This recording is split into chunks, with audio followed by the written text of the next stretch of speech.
ജയിക്കാൻ സാധ്യത എന്നൊക്കെ ഞങ്ങൾ പറഞ്ഞു. വോട്ട് മറിഞ്ഞില്ലെങ്കിൽ ജയിക്കാൻ സാധ്യതയുണ്ട്. അതല്ലേ നമുക്ക് പറയാൻ പറ്റുള്ളൂ. നമുക്ക് ലാസ്റ്റ് അറിയാതെ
മേഖലയിൽ നിന്നുകൊണ്ട് ജനങ്ങളുടെ ജനകീയ വിഷയങ്ങൾ ഉയർത്തിപ്പിടിച്ചുകൊണ്ട് പൊതുസമൂഹത്തിന് മുന്നിലേക്ക് കടന്നു വന്നിട്ടുള്ള ഒരു ജനകീയനായിട്ടുള്ള അതിന്റെ പ്രതിഭയാണ് ശ്രീ എ രാധാകൃഷ്ണനെയാണ് ഇവിടെ സ്ഥാനാർത്ഥിയായി മത്സരിച്ചിട്ടുള്ളത്. തീർച്ചയായും ജനങ്ങളുടെ മനസ്സറിഞ്ഞുകൊണ്ട് നാളെയും ജനങ്ങളോടൊപ്പം ഉണ്ടാവും തെരഞ്ഞെടുപ്പ് എന്ന് ഓർമ്മപ്പെടുത്തുകയാണ്. അതുകൊണ്ട് അധ്യക്ഷപദം അലങ്കരിക്കുന്നതിന് വേണ്ടി ഏരിയ പ്രസിഡന്റ് സുനിൽകുമാർ അവരുടെ ആദരപൂർവ്വം ക്ഷണിക്കുന്നു. സുനിൽകുമാറിനെ ആദരപൂർവ്വം സ്വാഗതം ചെയ്യുന്നു. ആമുഖ പ്രഭാഷണം നടത്തുന്ന പാർട്ടിയുടെ ജില്ലാ സെക്രട്ടറി ശ്രീ ബ്രഹ്മരാജ് അവരുടെ ആദരപൂർവ്വം സ്വാഗതം ചെയ്യുന്നു. സംസ്ഥാന വക്താവ് അവരുടെ ആദരപൂർവ്വം സ്വാഗതം ചെയ്യുന്നു. പാർട്ടിയുടെ സംസ്ഥാന സെക്രട്ടറി ഈ കാക്കനാട് ഏരിയയുടെ പ്രഭാരിയുമായിട്ടുള്ള ശ്രീ നാഗേഷ് അവരുടെ സ്വാഗതം ചെയ്യുന്നു. പാർട്ടിയുടെ ബഹുമാനായിട്ടുള്ള ജില്ലാ അധ്യക്ഷൻ ശ്രീ ജയകൃഷ്ണൻ അവരുടെ ആദരപൂർവ്വം സ്വാഗതം ചെയ്യുന്നു. ജില്ലാ സെക്രട്ടറിയും തൃക്കാക്കര മണ്ഡലത്തിന്റെ പ്രഭാരിയുമായിട്ടുള്ള ഇ ടി നടരാജൻ അവരുടെ area general secretary Suresh Valavakkattu അവരുകള് ബിജു വടമന ഉൾപ്പെടെയുള്ള വിവിധ നേതാക്കന്മാര്, പാർട്ടിയുടെ പഞ്ചായത്തിന്റെയും മേഖലയുടെയും ഏരിയയുടെയും എല്ലാം നേതാക്കന്മാര്, ബൂത്ത് പ്രസിഡന്റുമാര് ഉൾപ്പെടെയുള്ള ഈ പരിപാടിയുമായി ബന്ധപ്പെട്ട് ഇലക്ഷൻ പ്രവർത്തനങ്ങളിൽ സജീവ പങ്കാളിത്തം വഹിക്കുന്ന എല്ലാ പാർട്ടി പ്രവർത്തകന്മാരെയും സംസ്ഥാന പ്രസിഡന്റ് സുരേന്ദ്രൻ അവരുകള് ഏതാനും നിമിഷങ്ങൾക്കകം എത്തിച്ചേരും. അദ്ദേഹത്തെ ആദരപൂർവ്വം സ്വാഗതം ചെയ്യുന്നു. പാർട്ടിയുടെ സ്ഥാനാർത്ഥി, BJP-യുടെ സ്ഥാനാർത്ഥി, NDA-യുടെ സ്ഥാനാർത്ഥി, നിങ്ങൾ ആഗ്രഹിക്കുന്ന സ്ഥാനാർത്ഥി ഭാഗമായിരുന്നു. കോൺഗ്രസിന്റെ MLA ആണ് തൃപ്പൂണിത്തുറയെ പ്രതിനിധീകരിച്ച് തൃക്കാക്കരയിലുണ്ടായിരുന്നത്. അതിനു മുമ്പ് ഇതൊരു CPM-ന്റെ കോട്ടയായിരുന്നു. ഇടതു ജനാധിപത്യ മുന്നണിയുടെ തകർക്കാവാത്ത ഒരു കോട്ടയായിരുന്നു കേരളപ്പിറവിക്ക് ശേഷം. ആ മലനാട് ട്രക്സ് കമ്പനി കൂട്ടിപ്പോയിട്ട് 25 കൊല്ലം കഴിഞ്ഞു. BJP-ക്കാണ് ഇന്ത്യ ഭരിച്ചതുകൊണ്ടാണോ? തുടർന്ന് കണ്ണൂരിലേക്ക് ഒരു പ്രീമിയർ കേബിൾ കമ്പനി ഉണ്ടായിരുന്നു, 1800 കോടി ജോലി ചെയ്യുന്നത്. ആ കമ്പനി കൂട്ടിയിട്ട് 15 കൊല്ലമായി. നരേന്ദ്രമോദി ഇന്ത്യ ഭരിച്ചതുകൊണ്ടാണോ? അത്താഴി ക്രോംപ്ടൺ ഗ്രീവ്സ് പറയുന്ന ഒരു കമ്പനി ഉണ്ടായിരുന്നു, ട്യൂബ്ലൈറ്റ് ഉണ്ടാക്കിയത്. 700ഓളം സ്ത്രീ തൊഴിലാളികൾ ഉൾപ്പെടെ 1400ഓളം സ്ത്രീകൾ ജോലി ചെയ്ത ക്രോംപ്ടൺ ഗ്രീവ്സ് കൂട്ടിയത് Narendra Modi India ഭരിച്ചതുകൊണ്ടാണോ? Aluva തുടിമില്ലിന്റെ കേന്ദ്രമായിരുന്നു കാത്തായി cotton mill.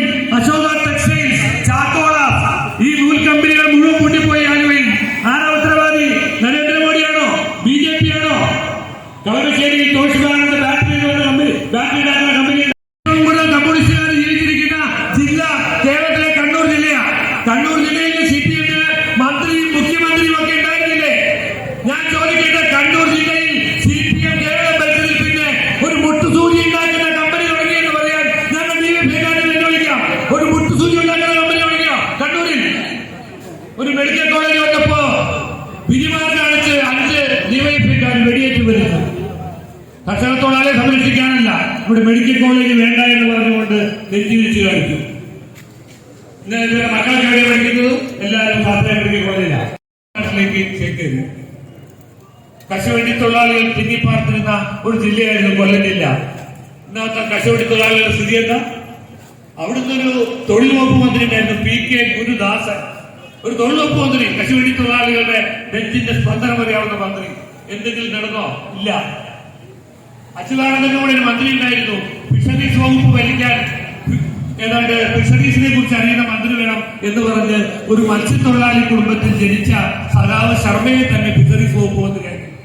ഏതെങ്കിലും കുമ്പളത്തെ 2 കർഷകരെ വെട്ടിപ്പരിക്കേൽപ്പിച്ചു. എന്താ പറഞ്ഞത്? ടില്ലറിൽ ട്രാക്ടർ വന്നാൽ കർഷക തൊഴിലാളികൾ പണി പോകും, അതുകൊണ്ട് ടില്ലറിൽ ട്രാക്ടറും വേണ്ടേ വേണ്ട. കമ്പ്യൂട്ടർ വന്നപ്പോൾ ഇപ്പോഴത്തെ വ്യവസായ മന്ത്രി പി രാജീവൻ SFI നേതാവ് എല്ലാ കമ്പ്യൂട്ടറും തല്ലിപ്പൊളിച്ചു. പെറ്റാനേരിയുടെ കമ്പ്യൂട്ടർ എടുത്ത് വലിച്ചെറിഞ്ഞത് അപ്പൂപ്പത്താടി പറക്കുന്ന പോലെയാണ് എറണാകുളത്ത് കമ്പ്യൂട്ടറുകൾ പറന്നത്. എന്താ SFIക്കാർ പറഞ്ഞത്? ഒരു കമ്പ്യൂട്ടർ 10 ചെറുപ്പക്കാരുടെ പണി കഴിയും വേണ്ട. ഞാനിപ്പോ ഓർക്കുന്ന ഡിവിഷനുകളുടെ മുദ്രാവാക്യം, പണി കൊണ്ടുവരൂ പട്ടിണി മാറ്റൂ എന്നിട്ടാവാം കമ്പ്യൂട്ടർ. പി രാജീവിന്റെ മുദ്രാവാക്യ, പണി കൊണ്ടുവരൂ പട്ടിണി മാറ്റൂ എന്നിട്ടാവാം കമ്പ്യൂട്ടർ. ഇന്ന് രാജീവിന്റെ കാലം വന്ന് നിൽക്കുമ്പോൾ നോക്കിയാൽ മതി, ഏറ്റവും നമ്പർ 1 ലാപ്ടോപ്പാണ് ആഗ്രഹിക്കുന്നത്. ഏറ്റവും നമ്പർ 1 ലാപ്ടോപ്പ്. എന്റെ നാട് നെടുമ്പാശ്ശേരിയിൽ അവിടെ വിമാനത്താവളം വരാൻ വന്നപ്പോ അന്നത്തെ ഞങ്ങളുടെ MLA ഉണ്ട് ശർമ്മ അത്താണിക്ക് വലിയ പുരോഗതി നടത്തി. ഞങ്ങൾ കേൾക്കാൻ എന്താ പറയുന്നുണ്ടല്ലോ. അപ്പൊ ശർമ്മ പറഞ്ഞു, ഈ വിമാനത്താവളം വന്നാൽ ദാവൂദ് ഇബ്രാഹിമിന്റെ ഗുണ്ടകൾ വരും, കള്ളക്കടത്തുകാർ വരും, കഞ്ചാവ് കച്ചവടക്കാർ വരും, കരിഞ്ചന്തക്കാർ വരും. ഈ ഇരിക്കുന്ന എന്റെ മുമ്പിൽ ഇരിക്കുന്ന സഹോദരിമാർക്ക് അത്താണിക്ക് പച്ചക്കറി മേടിക്കാൻ വരാൻ പറ്റില്ല, പുറത്തിറങ്ങാൻ പറ്റില്ല, ഗുണ്ടകൾ തട്ടിക്കൊണ്ട് പോകും. അതുകൊണ്ട് വിമാനം ഇറങ്ങാൻ സാധിക്കില്ല. വിമാനത്തിന് വെള്ളപ്പൊക്കം വന്നപ്പോ ഞങ്ങളുടെ നെഞ്ചത്തുകൂടി വിമാനം ഇറക്കിക്കൊന്നും വേണ്ടല്ല നെഞ്ച് കാണിക്കാമെന്ന് ഡിവൈഎഫ്ഐക്കാർ പറഞ്ഞത്. ഇവിടെ വിമാനം ഇറങ്ങണമെങ്കിൽ ഞങ്ങൾ സമ്മതിക്കില്ല, എന്റെ നെഞ്ചത്തുകൂടി മാത്രമേ വിമാനം ഇറക്കുമെന്ന് ശർമ്മ മന്ത്രിയായപ്പോ മന്ത്രിസഭയുടെ മന്ത്രി എന്ന നിലയിൽ വിമാനത്താവളത്തിന്റെ ഡയറക്ടറായിട്ട് വിമാനത്താവളത്തിന്റെ നെഞ്ചത്ത് കയറിയിരുന്ന് കോടികൾ കാശുവെച്ച ആൾക്കാരെ ജോലിക്ക് കയറ്റി. അത് അവസാനം ഉണ്ടായത്. ഞാൻ പറഞ്ഞു വന്നത്, ഈ പാർട്ടിക്ക് വന്നപ്പോ അന്ന് അച്യുതാനന്ദൻ പറഞ്ഞത് ഇത് ഭൂമി കച്ചവടക്കാരാണ്, ഇത് ഭൂമി കച്ചവടക്കാരാണ്, ഇതിനെ വിശ്വസിക്കാൻ സാധിക്കില്ല. എന്തെല്ലാം വികസനം കേരളത്തിൽ വന്നോ ആ സമയത്ത് മുദ്രാവാക്യം വിളിച്ചു, കൊടി പിടിച്ചു, ആ വികസനത്തെ മുതൽ എതിർത്തവർ ഇപ്പോൾ ഒരു വികസനവുമായി വന്നിരിക്കുക. കേരളയിൽ കൂട്ടി ഉള്ള ഏതെങ്കിലും സംഗതി രക്ഷപ്പെട്ടോ? KSRTC നിങ്ങൾ ആരെങ്കിലും ബസ് കയറിയിട്ട് ടിക്കറ്റ് കടം പറഞ്ഞാൽ സംഭവിക്കോ? ഇന്നില്ല, കാശ് നാളെ തരാം. ഒരാൾ പോലും കടം പറയാത്ത ഒരു സ്ഥാപനമാണ് KSRTC. എന്താ അതിന്റെ അവസ്ഥ?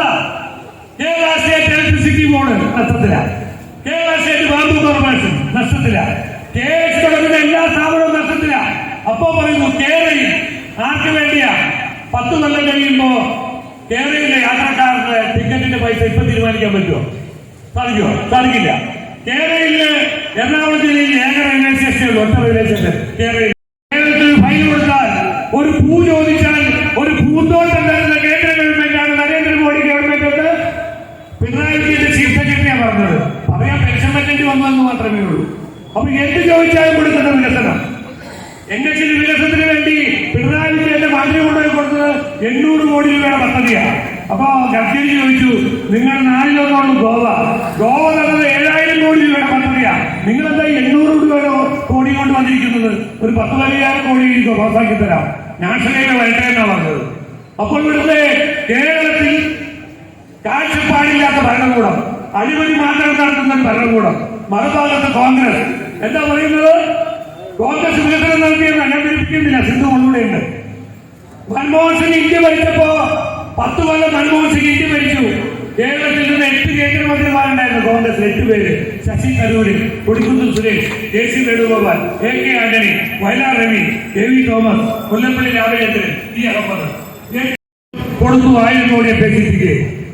കൊച്ചി കപ്പൽശാലയ്ക്ക് കോടിക്കണക്കിന് രൂപ. ആലപ്പുഴ ബൈപ്പാസ് വന്നു, കൊല്ലം ബൈപ്പാസ് വന്നു, വിഴിഞ്ഞം പദ്ധതി പൂർത്തിയാകാൻ പോകുന്നു.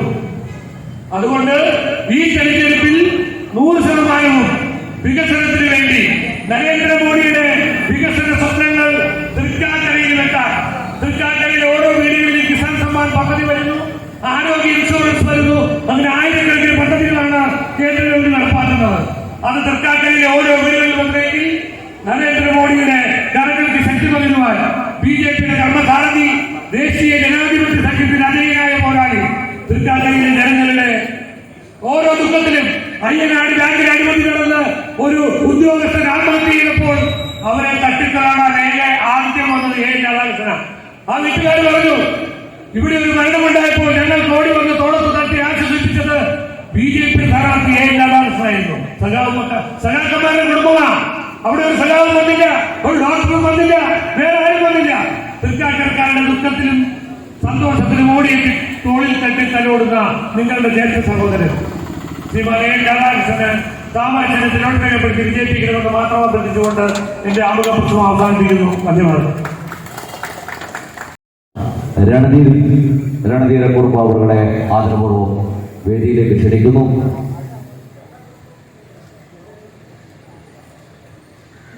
ഷാളനേറ്റ് സ്വീകരിക്കുന്നത് സംസ്ഥാന വക്താവ് ടി.പി. സിന്ധുമോൾ അവരുടെ ആദരപൂർവ്വം രണധീരക്കുറുപ്പ് അവരുടെ സ്വീകരിക്കുന്നതിന് വേണ്ടി ക്ഷണിക്കുന്നു.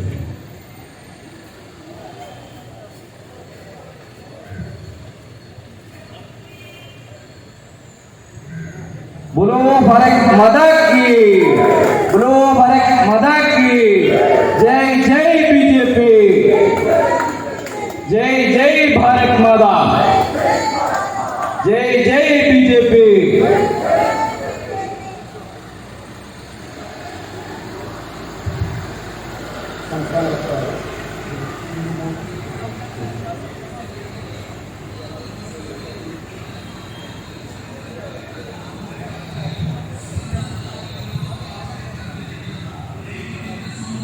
ബഹുമാന്യ അധ്യക്ഷൻ area president Shri M A. Sunilkumar, S C. മോർച്ചയുടെ സംസ്ഥാന സെക്രട്ടറി ബഹുമാന്യനായ ശ്രീ മനോജ് മനക്കേക്കര, ഇവിടെ ആമുഖ പ്രഭാഷണം നടത്തിയ ജില്ലയിലെ general secretary Shri M A. Brahmarajan, ഇന്നീ വേദിയിൽ അല്പസമയത്തിനകം എത്തിച്ചേരുമെന്ന് നാം പ്രതീക്ഷിക്കുന്ന ബിജെപി സംസ്ഥാന general secretary advocate Shri George Kurian, ബഹുമാന്യനായ സംസ്ഥാന secretary Shri A. Rakesh ji, BJP ജില്ലാ president Shriman S. Jayakrishnan, BJP ജില്ലാ സെക്രട്ടറി ശ്രീ ഇ.ടി. നടരാജൻ അവർ, ബിജെപി മണ്ഡലം പ്രസിഡന്റ് ശ്രീമതി ലത ഗോപിനാഥ്, മണ്ഡലം secretary Shri Ratheesh Kumar, Shrimati Mini teacher, Suresh Valavakkad area general secretary, ഇന്നിവിടെ നാമൊക്കെ ആകാംക്ഷാപൂർവ്വം കാത്തിരിക്കുന്ന ഭാരതീയ ജനതാ പാർട്ടിയുടെ പ്രിയപ്പെട്ട നേതാവ് ശ്രീ സുരേഷ് ഗോപി, ഇനി പരിപാടിയിൽ ഇവിടെ എത്തിച്ചേർന്നിരിക്കുന്ന ഭാരതീയ ജനതാ പാർട്ടിയുടെ പ്രവർത്തകരെ, സ്നേഹം നിറഞ്ഞ നാട്ടുകാരെ, എല്ലാവർക്കും എൻ്റെ സാദര നമസ്കാരം. 2-3 ദിവസങ്ങൾ കൂടി കഴിയുമ്പോൾ തൃക്കാക്കര നിയോജക മണ്ഡലത്തിലെ രാഷ്ട്രീയ ചരിത്രം എന്താണെന്ന് വ്യക്തമാക്കപ്പെടുവാൻ പോവുകയാണ്. ഇതേവരെ കാണാത്ത രീതിയിലുള്ള ഒരു തെരഞ്ഞെടുപ്പിലാണ് ഈ തൃക്കാക്കര നിയോജക മണ്ഡലം ഇത്തവണ സാക്ഷ്യം വഹിച്ചിട്ടുള്ളത്. ഒരു ശക്തമായ ത്രികോണ മത്സരം. ആ മത്സരത്തിൽ ഓരോ രാഷ്ട്രീയ പാർട്ടിയും തങ്ങളുടെ വിജയം സുനിശ്ചിതമെന്ന് അവകാശപ്പെട്ടുകൊണ്ട് ഇന്ന് സമരമുഖത്താണ്, പോർമുഖത്താണ്. ഇവിടെ സ്ഥാനാർത്ഥിയെ ആദ്യം അവതരിപ്പിച്ചത് നമുക്കറിയാം UDF ആണ്. UDF ഏറെ സന്തോഷത്തോടെയും അവർ അഭിമാനത്തോടെയും പറയുന്നു, കോൺഗ്രസിന്റെ ചരിത്രത്തിൽ, UDFന്റെ ചരിത്രത്തിൽ ഇതുവരെ ഇല്ലാത്ത രീതിയിലുള്ള ഒരു സ്ഥാനാർത്ഥി പ്രഖ്യാപനമാണ് തൃക്കാക്കര നിയോജക മണ്ഡലത്തിൽ നടത്തിയത്. ഏതാണ്ട് 24 മണിക്കൂറിനുള്ളിൽ സ്ഥാനാർത്ഥിയെ പ്രഖ്യാപിച്ചുകൊണ്ട്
കുന്തിരിക്കം പുകയുന്നത് ശ്രീമാൻ പിണറായി വിജയന്റെ LDF എന്ന് പറയുന്ന പ്രസ്ഥാനത്തെ ഇവിടുത്തെ അറബിക്കടലിലേക്ക് ഒഴുക്കിക്കളയുവാൻ പോകുന്ന രീതിയിലായിരിക്കും എന്നുള്ള കാര്യത്തിലും ഇവിടെയുള്ള ജനാധിപത്യ വിശ്വാസികൾക്ക് NDAക്ക് യാതൊരു തർക്കവുമില്ല.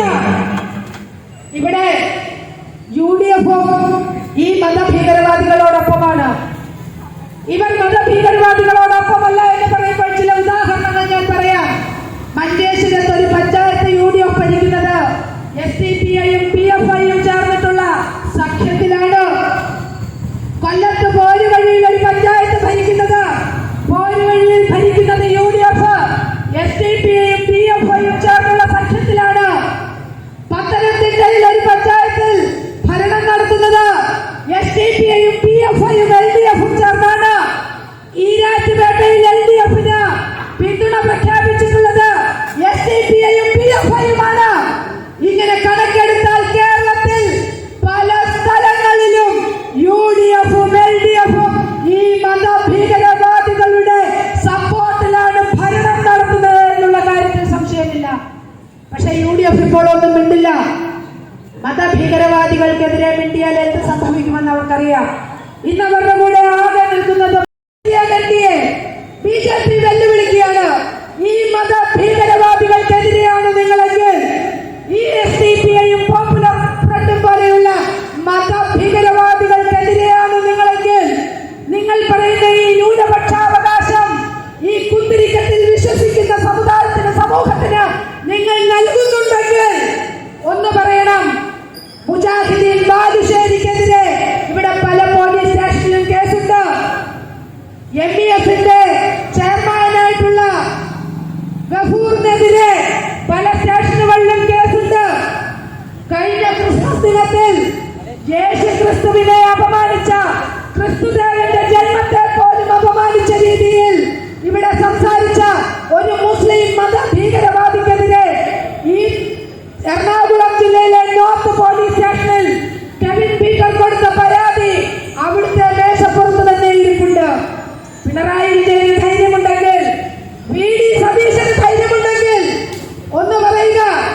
ഈ കേസുകളിൽ FIR ഇടുവാൻ ഇവിടുത്തെ അധികാരികളോട് പറയുവാനുള്ള ചങ്കൂറ്റം LDFിനുണ്ടോ? ഇവർക്കെതിരെ ഒരു കേസെങ്കിലും രജിസ്റ്റർ ചെയ്യണമെന്ന് ആവശ്യപ്പെടുവാനുള്ള ചങ്കൂറ്റം VD സതീശനുണ്ടോ? UDFിനുണ്ടോ? LDFിനുണ്ടോ? ഈ ചോദ്യമാണ് നിങ്ങളുടെ മുന്നിലേക്ക് വെക്കുന്നത്. ഈ വർഗീയതയെ വിട്ടുകൊണ്ട് വാങ്ങിക്കുമോ എന്നുള്ള ചർച്ചയുണ്ടായിരുന്നു. പലരും അപേക്ഷിക്കുവാൻ വേണ്ടി പഠിച്ചു. കാരണം ഡോക്ടർമാർ കുറിച്ചു കൊടുക്കുന്ന യോഗത്തെ അഭിസംബോധന ചെയ്യുവാൻ പാർട്ടിയുടെ സംസ്ഥാന ജനറൽ സെക്രട്ടറിയും തൃക്കാക്കര ഇലക്ഷൻ കമ്മിറ്റിയുടെ ജനറൽ കൺവീനറും കൂടിയായ അഡ്വക്കേറ്റ് ജോർജ് കുര്യൻ അവരെ ആദരപൂർവ്വം ക്ഷണിക്കുന്നു.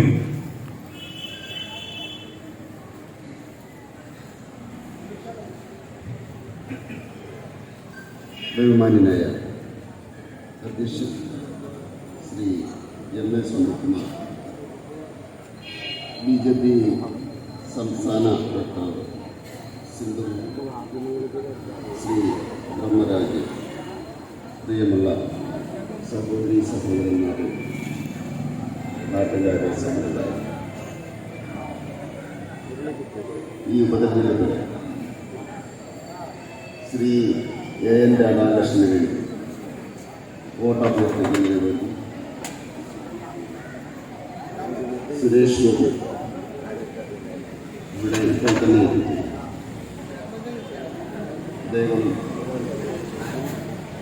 കാലാരിവട്ടത്തിൽ നിന്ന് പുറപ്പെട്ട് 5 മിനിറ്റായി.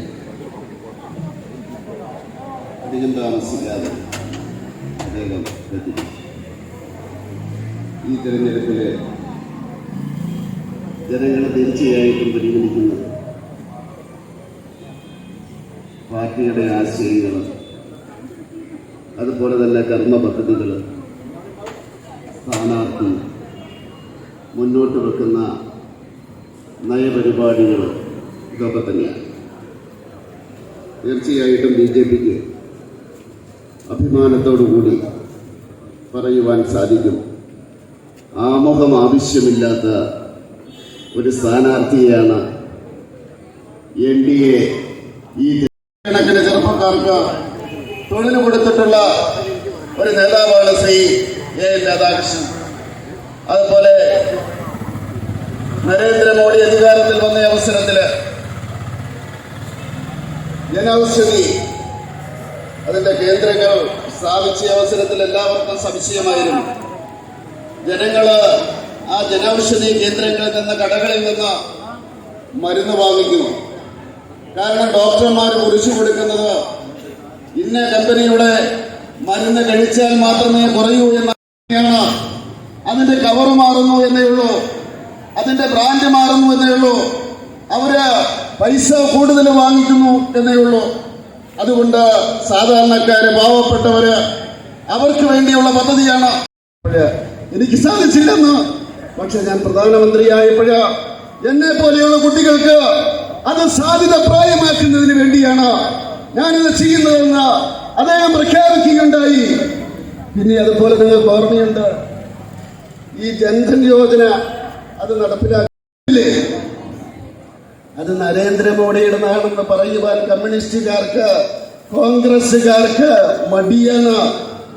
നരേന്ദ്രമോദിയുടെ പ്രധാനമന്ത്രി ആവാസ് യോജനയുടെ അടിസ്ഥാനത്തിലാണ് ഇവിടെ 9,000 വീടുകളാണ് ഈ എറണാകുളത്ത് കൊടുത്തിരിക്കുന്നത്.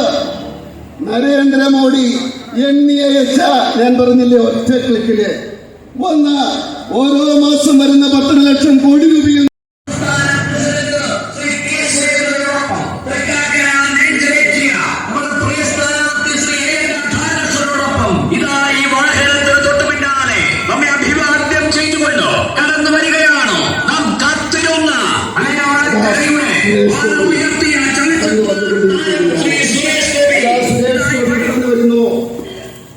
കേരളത്തിന്റെ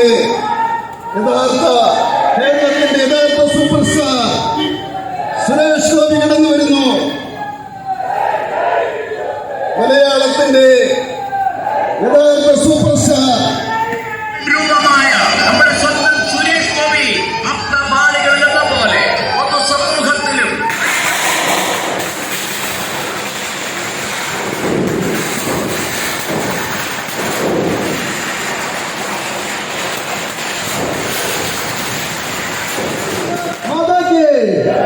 भारत माता की जय जय बीजेपी,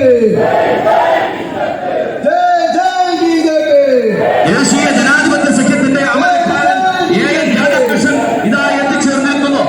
സിനിമാ ലോകത്തിന്റെ അതുല്യ പ്രതിഭ സുരേഷ് ഗോപി ഇടച്ചിറയിൽ എത്തിച്ചേർന്നിരിക്കുകയാണ്. നിങ്ങൾ നേരിൽ കണ്ടുകൊണ്ട് എൻ.ഡി.എക്ക് ദേശീയ ജനാധിപത്യ സഖ്യത്തിന് താമരടയാളത്തിലോട്ട് രേഖപ്പെടുത്തണമെന്ന് അഭ്യർത്ഥിച്ചുകൊണ്ടിരുന്ന സുരേഷ് ഗോപി ഇടച്ചിറയിൽ എത്തിച്ചേർന്നിരിക്കുന്നു. ബിജെപിയുടെ സംസ്ഥാന അധ്യക്ഷൻ കെ സുരേന്ദ്രനുണ്ട്.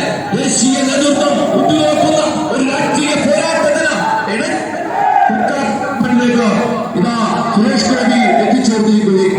അനുഗ്രഹിക്കണമേ, ആശീർവദിക്കണമേ എന്ന് അഭ്യർത്ഥിച്ചുകൊണ്ട്, എ.എൻ. രാധാകൃഷ്ണ വോട്ട് രേഖപ്പെടുത്തണമേ എന്ന് അഭ്യർത്ഥിച്ചുകൊണ്ട് ഇതാ ഇടച്ചിറയിൽ എത്തിച്ചേർന്നിരിക്കുക.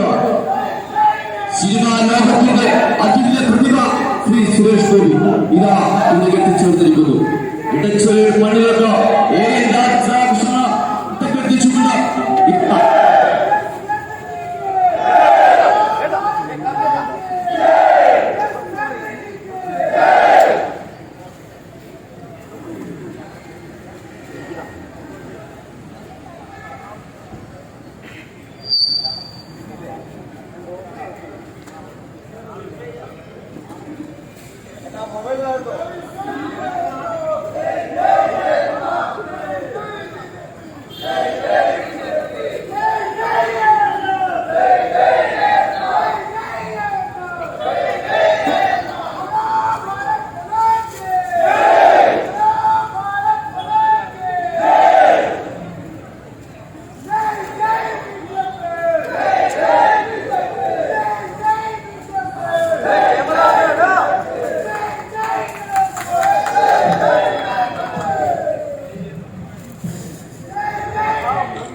സുരേഷ് ഗോപിയെ സ്വീകരിക്കുന്നതിന് വേണ്ടി മണ്ഡലം president Latha Gopinath, area president Sunilkumar, general secretary Suresh Valavakkad അവരുടെ ആദരപൂർവ്വം സ്വീകരിക്കുന്നതിന് സ്ഥാനാർത്ഥിയെയും സുരേഷ് ഗോപിയെയും സംസ്ഥാന അധ്യക്ഷൻ കെ സുരേന്ദ്രനെയും സ്വീകരിക്കുന്നതിനായി ആദരപൂർവ്വം വേദിയിലേക്ക് ക്ഷണിക്കുന്നു. കാക്കനാട് ഏരിയ കമ്മിറ്റിയുടെ ആദരപൂർവ്വമായിട്ടുള്ള സ്വീകരണങ്ങൾ ഏറ്റുവാങ്ങുകയാണ്.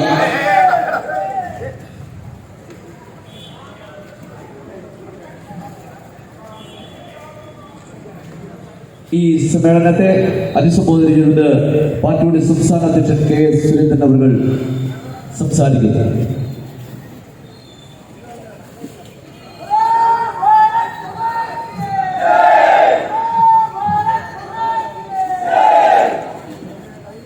ബഹുമാന്യനായ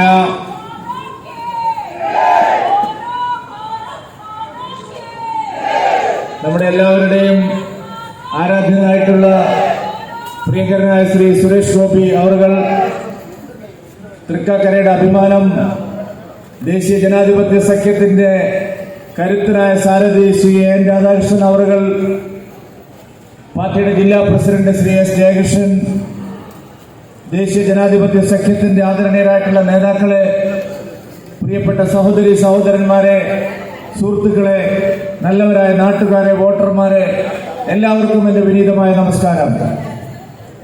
തൃക്കാക്കര ഒരു പുതിയ ചരിത്രം എഴുതാൻ പോവുകയാണ് എന്നുള്ളതിന്റെ വ്യക്തമായ സൂചനയാണ് ഈ മണ്ഡലത്തിലെ ഓരോ മുക്കിലും മൂലയിലും ദേശീയ ജനാധിപത്യ സഖ്യത്തിന്റെ സ്ഥാനാർത്ഥിക്കും നേതാക്കൾക്കും ലഭിച്ചുകൊണ്ടിരിക്കുന്ന അഭൂതപൂർവമായിട്ടുള്ള ജനപിന്തുണ.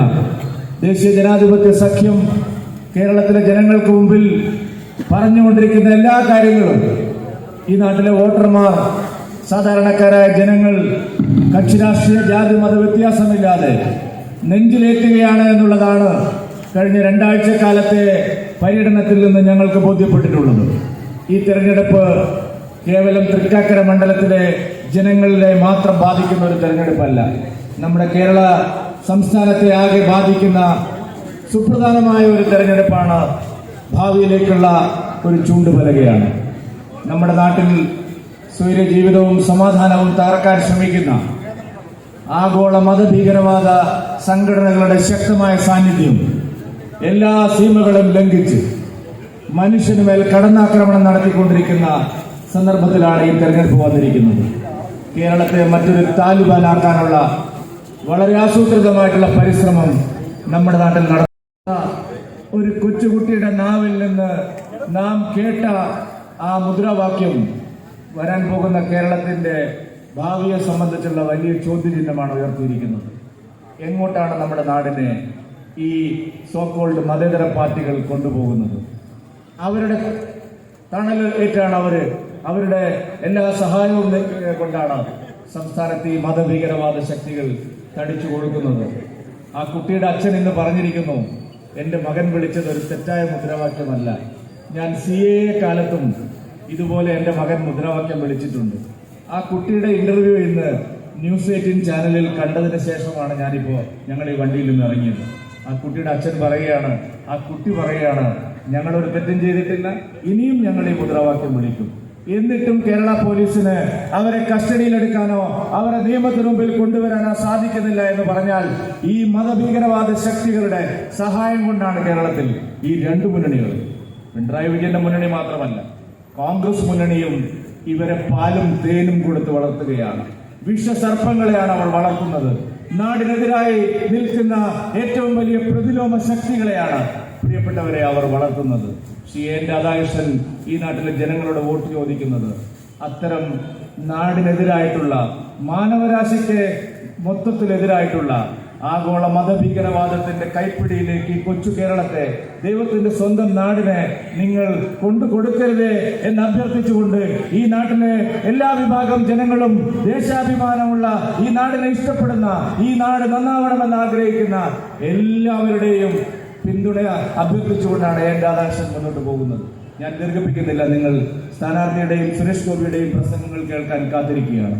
പ്രിയപ്പെട്ടവരെ, നമ്മുടെ കേരളം തകർന്ന് തരിപ്പണമായ കേരളം, വികസനമില്ലാത്ത കേരളം, എല്ലാ തരത്തിലുള്ള തിന്മകളെയും പ്രോത്സാഹിപ്പിക്കുന്ന നാടായി നമ്മുടെ കേരളത്തെ മാറ്റിയ ഇടത് വലത് മുന്നണികൾക്കെതിരായിട്ടുള്ള ജനങ്ങളുടെ ശക്തമായിട്ടുള്ള വികാരമായിരിക്കും ഈ തെരഞ്ഞെടുപ്പിൽ പ്രതിഫലിക്കുക.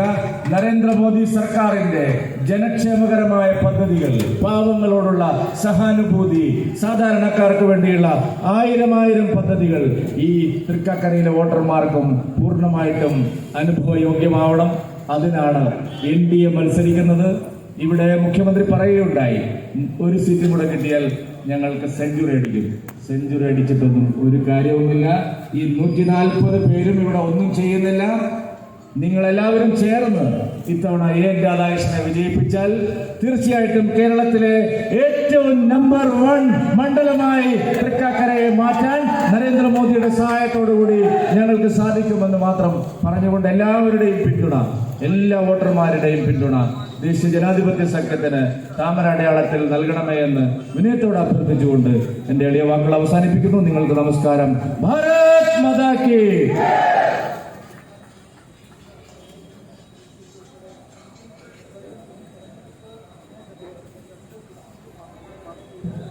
തൃക്കാക്കരയുടെ അഭിമാനമായിട്ടുള്ള സ്ഥാനാർത്ഥി AN രാധാകൃഷ്ണൻ നമ്മെ അഭിസംബോധന ചെയ്തുകൊണ്ട് സംസാരിക്കുന്നു. ബഹുമാനായ മലയാളത്തിൻ്റെ പ്രിയതാരം, നമ്മുടെയൊക്കെ ബഹുമാനായ സുരേഷ് ഗോപി, ആരാധനായ പാർട്ടിയുടെ ജില്ലാ സംസ്ഥാന അധ്യക്ഷൻ ശ്രീമാൻ K. സുരേന്ദ്രൻ, ഇവിടെ വന്നു ചേർന്നിട്ടുള്ള എൻ്റെ പ്രിയപ്പെട്ട നാട്ടുകാരെ, സുഹൃത്തുക്കളെ, ഞാനിന്ന് രാവിലെ ഒരു മതപുരോഹിതനെ കാണാൻ വേണ്ടി പോയി. ആ മതപുരോഹിതൻ എൻ്റെ കൈക്ക് പിടിച്ച് വളരെയധികം ദുഃഖത്തോടു കൂടി എന്നോട് പറഞ്ഞു, ഞങ്ങളെ ആര് സംരക്ഷിക്കുമെന്ന്. എൻ്റെ കൈക്ക് പിടിച്ച് വളരെ വേദനയോടുകൂടി ആ മതപുരോഹിതം പറയുമ്പോൾ ഞാനാകെ എന്താണ് പറയേണ്ടതെന്നറിയാതെ വല്ലാത്തൊരു മാനസികാവസ്ഥ. നമുക്കറിയാം, നമ്മുടെ വളരെ സമാധാന പ്രേമികളായ നല്ല ആളുകൾ അധിവസിക്കുന്നൊരു പ്രദേശം. ഇവിടെ ജാതിയോ മതമോ സ്പർദ്ധയോ ഒന്നും നമ്മുടെ നാട്ടിലില്ല. നിർഭാഗ്യമെന്ന് പറയട്ടെ, കുന്തിരിക്കം കരുതി വെക്കാൻ വേണ്ടി പറയുക, പൂവും മലരും കരുതി വെക്കാൻ വേണ്ടി പറയുക. ക്രൈസ്തവ സഹോദരങ്ങളെ കൊലപ്പെടുത്താൻ മത മേലധ്യക്ഷന്മാർ, നമ്മുടെ പിതാക്കന്മാർ, അവർ കാലം ചെയ്യുമ്പോൾ അവരുടെ ഭൗതിക ശരീരത്തിൽ സമ്പൂർണമായും ഉപയോഗിക്കുന്നത് കുന്തിരിക്കമാണ്. ആ കുന്തിരിക്കം കരുതി വെക്കാൻ വേണ്ടി ആവശ്യപ്പെടുന്നു. ഈ നിയോജക മണ്ഡലത്തിലെ 24,000-ഓളം വരുന്ന മുസ്ലിം സഹോദരന്മാരുടെ വോട്ടിൽ കണ്ണുവെച്ചുകൊണ്ട് അപകടകരമായ രീതിയിൽ കാര്യങ്ങൾ മുന്നോട്ട് പോവുകയാണ്. പ്രിയമുള്ളവരെ, കേരളത്തിലെ മുഖ്യമന്ത്രിയും കേരളത്തിലെ പ്രതിപക്ഷ നേതാവ് ശ്രീമാൻ VD സതീശന്റെയും വാചാലമായ മൗനം അപകടകരമാണ്. എനിക്ക് അവരോട് സൂചിപ്പിക്കാനുള്ളത്, ഈ നാട്ടിലെ മുസ്ലിം സഹോദരന്മാർ സ്നേഹം ആഗ്രഹിക്കുന്ന ആളുകളാണ്, മതസൗഹാർദ്ദം ആഗ്രഹിക്കുന്ന ആളുകളാണ്, മാനവും മര്യാദയുമായി ജീവിക്കണമെന്ന് ആഗ്രഹിക്കുന്ന ആളുകളാണ്.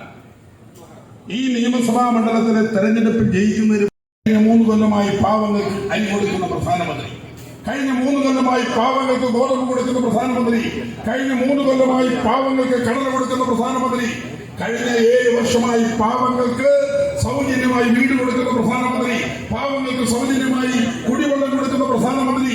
ഈ പാവപ്പെട്ട സർവമാന ആളുകൾക്കും നമ്മുടെ ഇൻഫോ പാർക്ക് ലോകോത്തര നിലവാരമുള്ള ഒരു വലിയ IT പാർക്കാണ്. തീർച്ചയായും എനിക്ക് പറയാൻ കഴിയും, ശ്രീമാൻ നരേന്ദ്രമോദി കണ്ണിലെ കൃഷ്ണമണി പോലെ ഈ മണ്ഡലത്തെ കാത്തുസൂക്ഷിക്കും. നമ്മുടെ രാജ്യത്തിന്റെ സമഗ്രമായ വികസനം ഉറപ്പുവരുത്തും. ഇപ്പൊ തന്നെ ഏതാണ്ട് 32ഓളം ജനൌഷധി മെഡിക്കൽ ഷോപ്പുകൾ ഇവിടെ.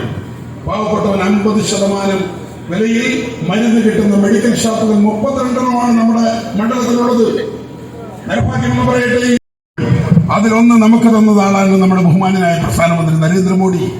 3600 കോടി രൂപ ഫ്രീസ് ചെയ്ത. ഞാൻ നിങ്ങളോട് സംസാരിക്കുന്നത് 2022-ലാണ്.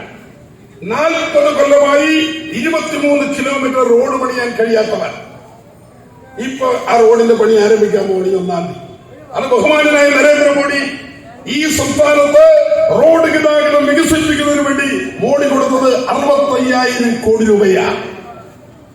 അങ്ങനെ 23 കിലോമീറ്റർ റോഡ് 40 കൊല്ലം കൊണ്ട് പണിയാൻ കഴിയാത്തിരുന്ന ആളുകളാണ് ഈ രണ്ട് ഭാഗത്തും വലിയ ഭിത്തികൾ ഉണ്ടാക്കി ഏതാണ്ട് 150ഓളം അണ്ടർ പാസേജുകൾ ഉണ്ടാക്കാൻ എത്ര കാലമെടുക്കും? എന്താ വികസനം? നമ്മുടെ കൊച്ചിൻ പ്രോസസ് കൊണ്ട് സ്ഥിതി നമുക്കറിയാലോ. കഴിഞ്ഞ 20 കൊല്ലമായി അത് സ്റ്റാഗ്നന്റ് ആണ്, ഒന്നും മുന്നോട്ട് പോകുന്നില്ല. പ്രിയമുള്ളവരെ, ഞങ്ങൾക്ക് ഈ രാജ്യത്തെ ജനങ്ങളോട് സൂചിപ്പിക്കാനുള്ള നിങ്ങൾ എനിക്കൊരു അവസരം തരാം. ഒരു 4 വർഷമാണ് ഞാൻ ചോദിക്കുന്നത്. നിങ്ങളൊരു 4 വർഷം ഒരു അവസരം എനിക്ക് തന്നാൽ ഈ സംസ്ഥാനത്ത് 140 നിയോജക മണ്ഡലത്തിൽ തലയെടുപ്പുള്ള നിയോജക മണ്ഡലമായി എല്ലാ ലക്ഷം വീട് കോളനികളും ആധുനികവൽക്കരിക്കും. കിടപ്പാടമില്ലാത്ത പീഡിയപ്പള്ളിയിൽ അന്തി ഉറങ്ങുന്ന ഒരൊറ്റാൾ പോലും ഈ നിയോജക മണ്ഡലത്തിൽ ഉണ്ടാവില്ല. കുടിവെള്ളത്തിന്റെ പ്രശ്നം ശാശ്വതമായി പരിഹരിക്കും. നമുക്ക് ജീവിക്കുവാനുള്ള സാഹചര്യം ഉണ്ടാകും. മതസൗഹാർദ്ദം കാത്തുസൂക്ഷിക്കും. വികസനം മുഖമുദ്രയായി മുന്നോട്ട് കൊണ്ടുപോകും. ഒരവസരം എനിക്ക് തരണം. എന്താ ഒരവസരം തരില്ലേ? ഒരവസരം, ഒരോട്ട്. നിങ്ങൾ ഒരോട്ട് എനിക്ക് തന്നാൽ നിങ്ങൾക്ക് ഞാൻ വികസനത്തിന്റെ പെരുമഴ സമ്മാനിക്കും. വികസനവുമായി മുന്നോട്ട് പോകും. ബഹുമാനായ സുരേഷ് ഗോപി 5 വർഷം MP ആയിരുന്ന കാലഘട്ടത്തിൽ കേരളത്തിന്റെ സുവർണകാലമാണ്. 6 വർഷം പാവപ്പെട്ടവന് വേണ്ടി ഒട്ടനവധി കാര്യങ്ങൾ. സിനിമാ ലോകത്ത് നിന്ന് അദ്ദേഹം സമ്പാദിച്ച മുഴുവൻ സമ്പാദ്യവും പാവപ്പെട്ടവന് വേണ്ടി നീക്കിവെച്ചിട്ടുള്ള ഒരാളാണ് എന്നോടൊപ്പമുള്ളത്. മാതൃകാപരമായ പൊതുപ്രവർത്തനത്തിന്റെ ഉദാഹരണം ഞങ്ങളെല്ലാവരും പിന്തുടരുന്നത് മോഡിയാണ്. കീറപ്പായിൽ അന്തി ഇറങ്ങുന്ന നരേന്ദ്രമോദി, പാവപ്പെട്ടവന് വേണ്ടി നിലപാടുകൾ സ്വീകരിച്ച നരേന്ദ്രമോദി. അതുകൊണ്ട് നിങ്ങൾ എനിക്കൊരു അവസരം തരണം, ഒരു വോട്ട്. അത് മാത്രമാണ് ഞാൻ നിങ്ങളോട് അഭ്യർത്ഥിക്കുന്നത്. ഈ വൈകിയ വേളയിൽ ഞാൻ കൂടുതലായി നീട്ടാൻ വേണ്ടി ആഗ്രഹിക്കുന്നില്ല. എല്ലാവരോടും ഒരിക്കൽ കൂടി ഞാൻ അഭ്യർത്ഥിക്കുന്നു, താമരയുടെ കാലത്തിൽ വോട്ട് രേഖപ്പെടുത്തണമേ എന്ന് വലിയ പുരസ്സരം അഭ്യർത്ഥിച്ചുകൊണ്ട് ഞാൻ നിർത്തുന്നു. സിനിമാ ലോകത്തിന്റെ അതുല്യ പ്രതിഭ ശ്രീ എൻ രാധാകൃഷ്ണൻ ഓട്ടപ്പെടുത്തിച്ചുകൊണ്ട് സൂപ്പർ സ്റ്റാർ സുരേഷ് ഗോപി നമ്മെ അഭിസംബോധന ചെയ്യുന്നു.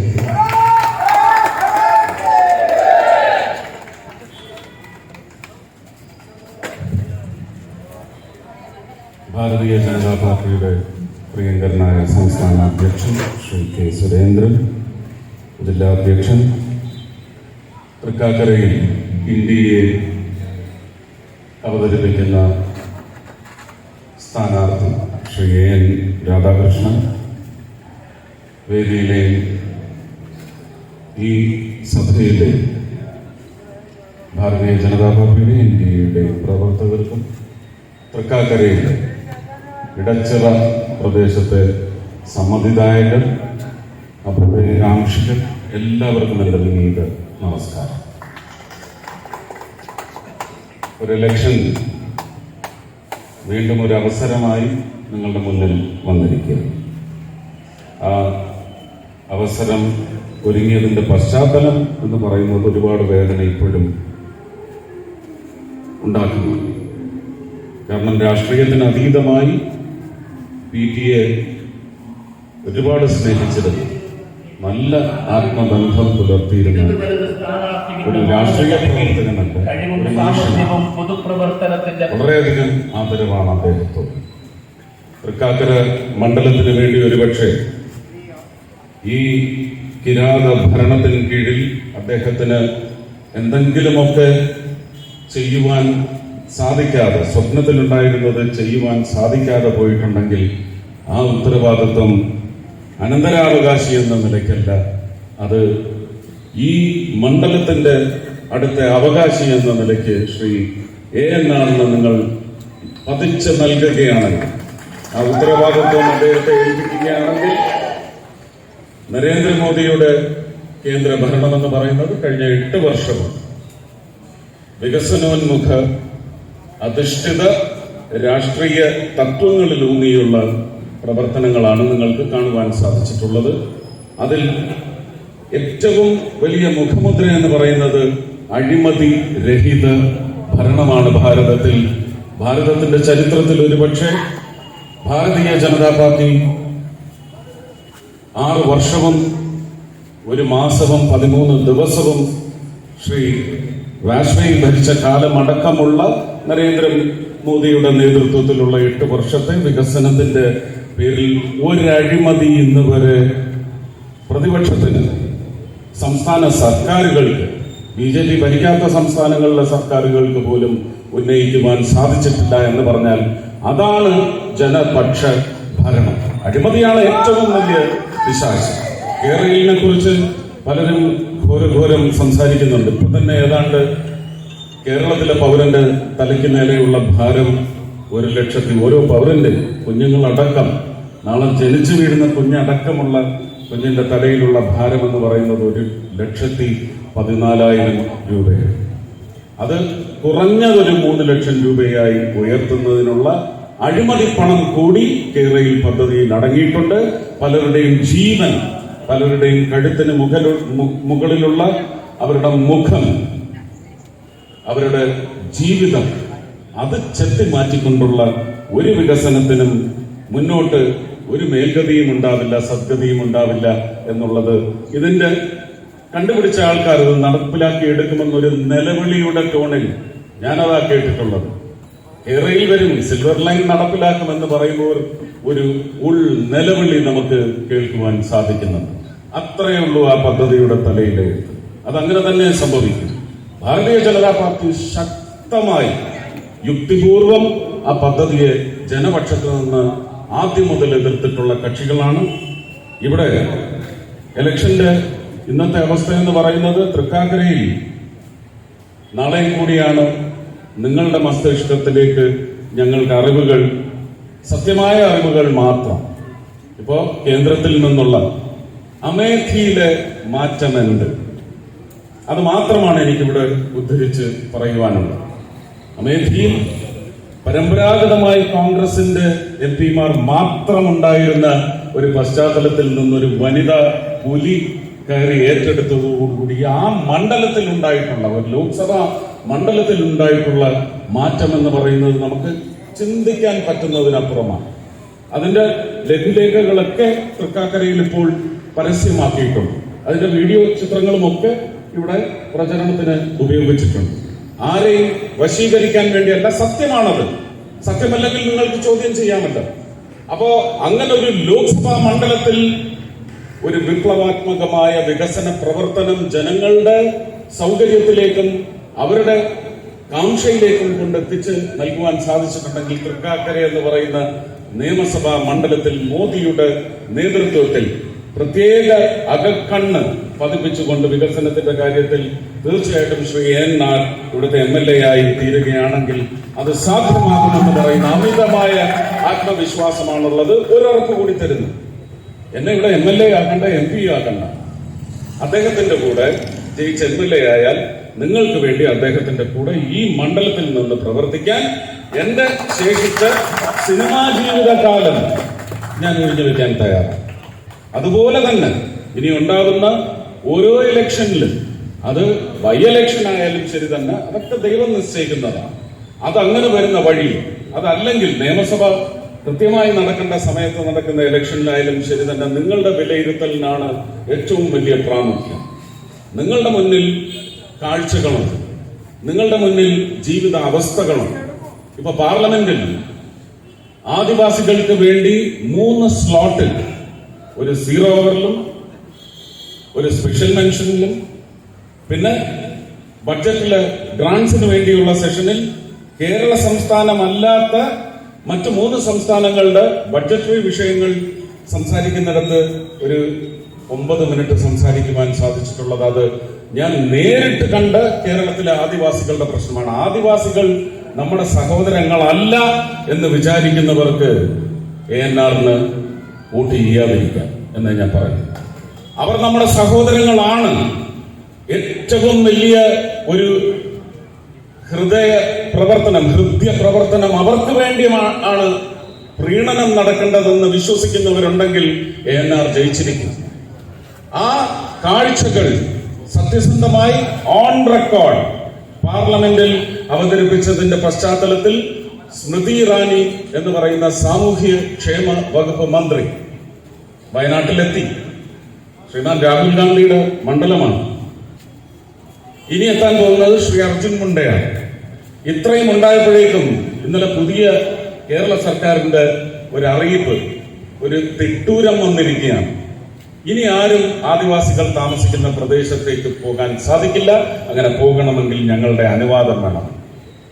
അടിമത്തത്തിൽ ചങ്ങലക്കല്ല, വലിയ പൂട്ടാണ് ഇട്ടിരിക്കുന്നത്. ഇതൊന്നും അനുവദിച്ചു കൊടുക്കാൻ പോകുന്നില്ല. അതിപ്പോ ജീവൻ വെടിഞ്ഞാലും ശരി തന്നെ ഇനിയും പോകും ആദിവാസി ഊരുകളിൽ, സത്യം വെളിവാക്കും. അപ്പോ ANR എന്ന് പറയുന്ന ഒരു MLA കേരള നിയമസഭയിലേക്ക് വരുവാൻ പോകുന്നത് കേരളത്തിന്റെ 20 ലോക്സഭാ മണ്ഡലങ്ങളിലേക്കുള്ള ഒരു MP ഉത്തരവാദിത്വം പേറുന്ന MLA ആയിരിക്കും എന്ന് നിങ്ങൾ മനസ്സിലാക്കി ചിന്തിച്ച് നാളത്തെ ഒരു ദിവസത്തെ ബഹളം കൂടി കഴിഞ്ഞാൽ നിങ്ങൾക്ക് മറ്റന്നാൾ ഒരു ദിവസം നല്ലതുപോലെ സമാധാനമായി വസ്തുരേഖകൾ വെച്ച് വിലയിരുത്തി അളന്ന് തൂക്കി നിങ്ങൾക്കൊരു തീരുമാനമെടുക്കാൻ തോന്നുകയാണെങ്കിൽ എനിക്ക് നല്ല വിശ്വാസമുണ്ട്, നിങ്ങളുടെ കൈവിരലുകൾ ഏത് ബട്ടണിലേക്ക് പോയാലും ശരി തന്നെ നിങ്ങളുടെ ഹൃദയം താമര ചിഹ്നത്തിൽ കൊണ്ടുവന്ന് നിങ്ങളെ എത്തിച്ചിരിക്കും എന്ന് പറയുന്ന ഉറപ്പെനിക്കുണ്ട്. ANR വൻപിച്ച് ഭൂരിപക്ഷം നൽകിക്കൊണ്ട് തൃക്കാക്കരയുടെ MLA എന്ന വഴി കേരളത്തിന്റെ തന്നെ MLA ആയി പ്രഖ്യാപിക്കണമെന്ന് താഴ്മയായി അഭ്യർത്ഥിച്ചുകൊണ്ട് എല്ലാവർക്കും എന്റെ സ്നേഹം, നന്ദി, നമസ്കാരം.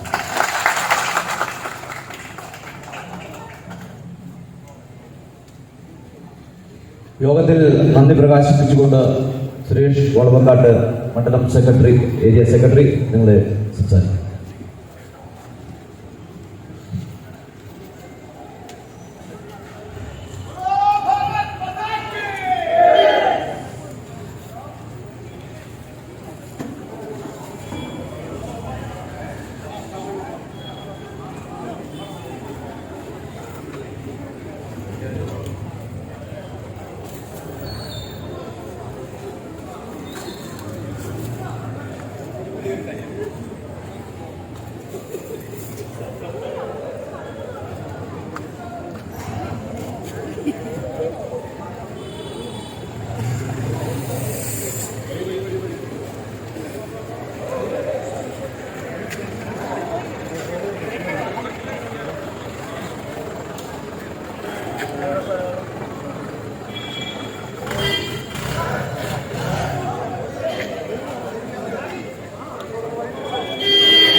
അങ്ങനെ പവർ കൊടുത്തു കഴിഞ്ഞിട്ട് ഈ അരിയമലര് മുദ്രാവാക്യം RSSനെതിരെയാണെന്നാണ്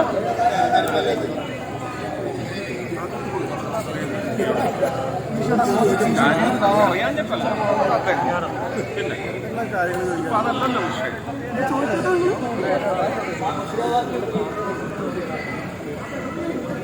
നിന്റെ തല കാരണം പിടിക്കാൻ പറ്റുന്നില്ല. കുട്ടിയുടെ പിതാവ് പറയുന്നത്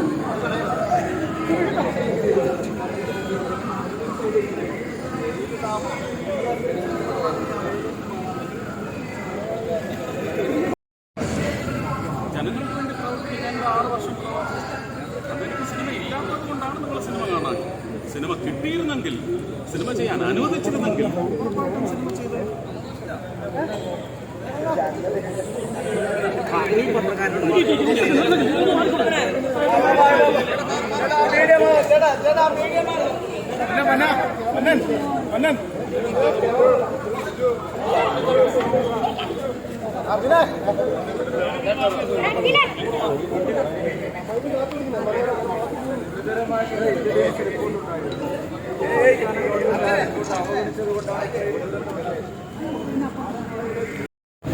പിതാവിനെ കത്തിച്ചു എന്ന് പറയുന്നത് കുട്ടിക്ക് ജനവികാരം ശക്തമായി എതിരായപ്പോൾ എടുക്കുന്ന ഒരു നിർബന്ധിക്കപ്പെട്ട നടപടി മാത്രമാണ്.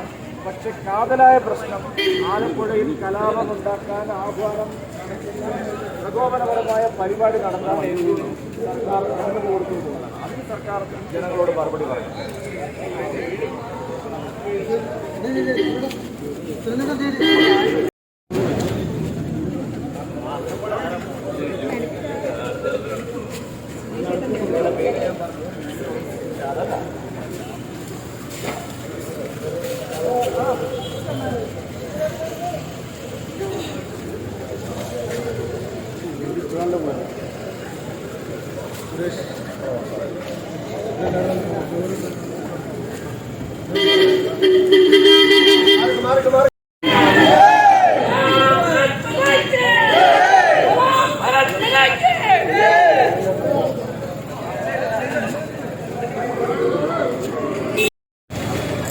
ക്ഷീണിച്ച് വെള്ളം കുടിക്കാതെ ക്യാമറ